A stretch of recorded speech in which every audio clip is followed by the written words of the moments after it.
ভাই আমি একটা কথা বলেছি, কথাটা ভাইরাল হয়েছে অনেক। মানুষ মানুষের অবস্থানকেই ভালোবাসে, মানুষ কখনোই মানুষের অন্তঃসত্ত্বাকে ভালোবাসে না। অবস্থান আপনার ভালো, আপনার পিছনে মানুষের অভাব থাকবে না। আজকে আপনার ক্ষমতা আছে, পাওয়ার আছে, খ্যাতি আছে, ইত্যাদি আছে, মানুষ দেখবেন পিছনে ঘুরঘুর করছে, ঘুরঘুর করছে, এবং এরা কিন্তু সবাই সবার স্বার্থেই ঘুরঘুর করছে। এর বাইরে আল্লাহ পাক কিছু মানুষের মনে আল্লাহর পক্ষ থেকে মহব্বত দেন, এটা আলাদা বিষয়। আপনি মানুষকে সন্তুষ্ট করতে পারবেন না। পরিবার, বাবা মা, ছেলে মেয়ে, বউ বাচ্চা, কাউকে সন্তুষ্ট করতে পারবেন না। 100% আপনি কাউকে সন্তুষ্ট করতে পারবেন না। সারা জীবন করে যাবেন, আপনার বিরুদ্ধে অভিযোগ থেকেই যাবে।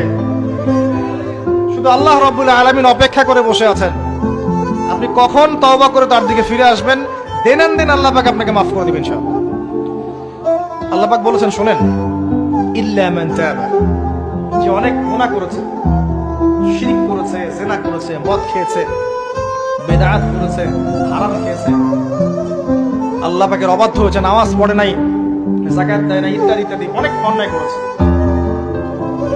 একদিন তওবা করে ফিরে এসেছে। আল্লাহ পাক বলেছেন, ইল্লা মান তাবা, যে ব্যক্তি তওবা করে ফিরে আসলো, ওয়া আমানা, এবং ঈমান নিয়ে আসলো, ওয়া আমিলা আমালান সালিহান, এবং এখন থেকে সৎ আমল করা শুরু করলো, হোক সে নারী বা পুরুষ, যে কেউ, যে কোনো বয়সের, যে কোনো বর্ণের, যে কোনো ভাষার, যে কোনো দেশের, এগুলো কিচ্ছু যায় আসে না আল্লাহ পাকের। ইন্নাল্লাহা লা ইয়ানজুরু ইলা আজসামিকুম ওয়ালা ইলা সুওয়ারিকুম ওয়ালাকিন ইয়ানজুরু ইলা কুলুবিকুম ওয়া আমালিকুম।